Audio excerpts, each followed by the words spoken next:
Hey everyone, today we're going to be taking a look at the swing states to watch out for the 2024 presidential election. So, Biden is unpopular, the incumbent Democrat, and Donald Trump is likely to face him for re-election. While Biden is running for re-election, Trump will be running for a second non-consecutive term. So obviously there will be more swing states that went to Biden in 2020 rather than Trump in 2020.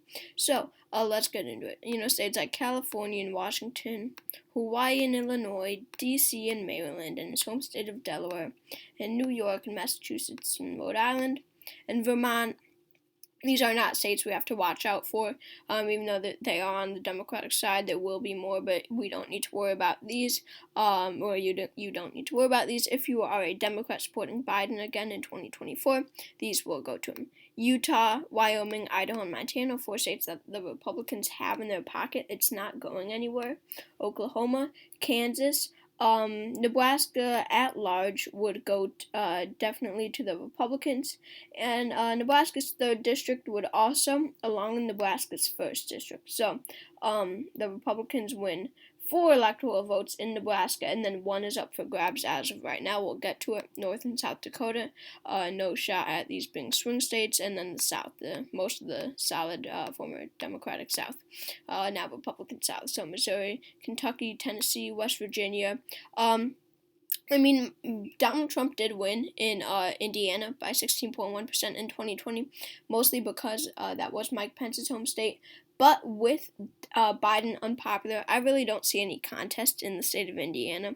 I don't think that Republicans really need to worry about this right now. And even in South Carolina and Alaska, these were both likely states for the former president in 2020. But with the president unpopular, we're not going to see a major shift here.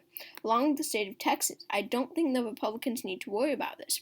I think in the future, after 2024, they do, because by 2028, 2032, definitely, we could have an unpopular Republican incumbent, and that would result in the Democratic Party likely winning the state of Texas. But as of right now, in 2024, the Republicans do not need to fear about Texas. The president cannot win it.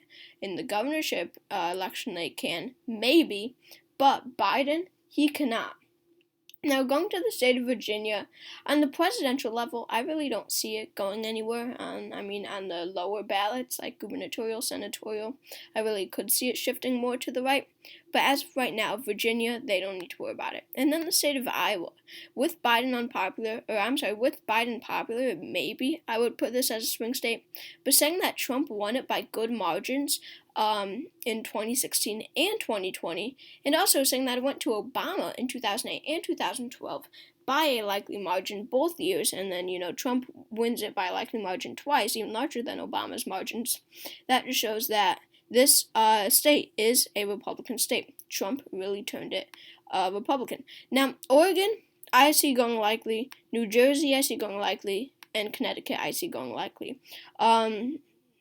These are going to be likely states, but the Democrats do not need to fear on actually losing them, actually going to the Republican column.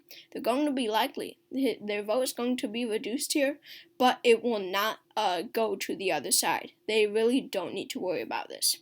Going over to Maine, Maine's at-large vote, so their popular vote, Democrats don't need to worry about, along with their 1st district, so that puts them at 3 electoral votes there. But Trump was really able to surprisingly solidify Maine's 2nd congressional district, and I'm going to give that as a non-swing state for the Republican Party. Really, he was able to solidify. Even though Obama won by a likely margin twice, Trump was able to win in 2016 by 9%, and then he wins it by 7% or 8% or something in 2020. Like Iowa or Ohio, this state did not shift much to the left compared to other states. So really, I don't think we need to worry about any electoral votes being up for grabs in the state of Maine. Going to Colorado and New Mexico, Biden did win bigger in Colorado than in New Mexico, but in 2016, Hillary Clinton won bigger in New Mexico than Colorado, and that just shows that Colorado voters are more likely to vote for the other side. They're more willing to vote for the other side. So, Colorado and New Mexico, they're pretty tough to call saying that, but with Biden unpopular, I really see him doing better in the state of New Mexico because there are more solidly Democratic voters who will vote for the Democratic nominee. I will give New Mexico as a non-swing state type state, but Colorado, I think the Republicans have a shot. Especially if there's a third-party candidate running, I really think Colorado is up for grabs. And then Nevada, it would be a flip, and I think that the Republicans have every shot to do this. Arizona would also be a flip.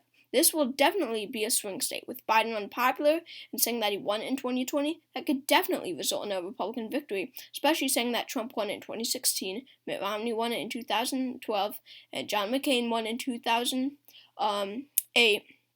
And go back even further. They have a Republican history here. So these three states, I definitely think would be toss-up. Now, let me just show third party. Alright, so this stands for third party. I got it. So these three states, I definitely could see being third party, along with Nebraska's second district. This is a district that flip-flopped. It went to Trump in 16 and went to Biden in 20. And that just shows that this could go either way. Biden won by 6.6%, a likely margin in 2020, but he is so unpopular. His approval rating is underwater, more than 6.6%. That alone just shows you that this is a state that could flip. Going to Georgia and North Carolina, I definitely think that these are swing states. I'm not going to give it to the Republicans just yet. North Carolina, that goes for more. But Georgia, it did go to Biden in 2020, so just that alone, and Trump won in 2016, so just that alone shows you that it flip-flopped, and this is very much a swing state. Really, both sides has a shot if Biden is popular. If not, the Republicans are overwhelmingly projected to win this state. Moving down to Florida, I would just feel kind of, unrealistic to make this a Republican state. Really 3.5% for Trump, even though he did increase, and the Republicans have been doing better here ever since 2008. But still, I don't see it.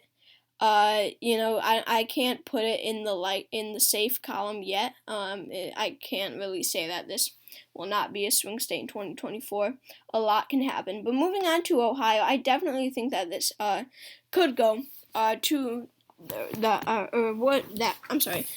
definitely don't think that this would be a toss-up state just yet. I really think that the Republicans did well here. Trump was seen as such a radical in the 2016 campaign. He wanted to build a wall. He wanted a Muslim ban. He wanted to abolish DACA. All these things seen as xenophobic to Democrats. Yet in Ohio State, with many suburbs, with many parents of children, turned out for him. And they did in 2020 as well. They voted for him twice. So Ohio, I'm going to give to the Republican Party. Now Minnesota, we'll just do the entire blue wall, along with Minnesota. These four states, especially the blue wall, Wisconsin, Michigan, and Pennsylvania. They went to Trump in 16 and went to Biden in 20. They really are one of the most swingiest states in the nation, and you really need the presidency, and you really need to capture these to win the presidency. And then Minnesota. I'm just giving this in the toss-up column just because it is solely because Biden is unpopular. It's unpopular in the state of Minnesota. And a third-party candidate could really affect him in the state of Minnesota, like Tulsi Gabbard, like Andrew Yang. Now, the state of New Hampshire, very much so swing state, and that's our final state. I really see them being very unhappy with the president. Going back to 2016, they almost went to Donald Trump. They really don't ever like the incumbent very much. Go to 2016, they're unhappy with Obama because they are a generally moderate to conservative state. So they almost vote for Donald Trump. It goes to Hillary Clinton by 0.37%. It's the closest state in maybe not. Maybe the second closest state in that presidential election. I know it was the closest state that went to Hillary Clinton. But, that really was insane. And then go to 2020, they go to Biden by 7 points. So they always are unhappy with the incumbent, and I definitely think that this could be a swing state. So that wraps it up. I'm not going to say which way I think these states will vote. I mean, overall, it's going to be more Republican than Democrat. Some not, though. Some like Colorado, Minnesota, New Hampshire, Nebraska second. Those could all go to the Democrats easily. So, thank you for watching this video. I hope you enjoyed. Subscribe if you haven't already, and I'll see you all next time.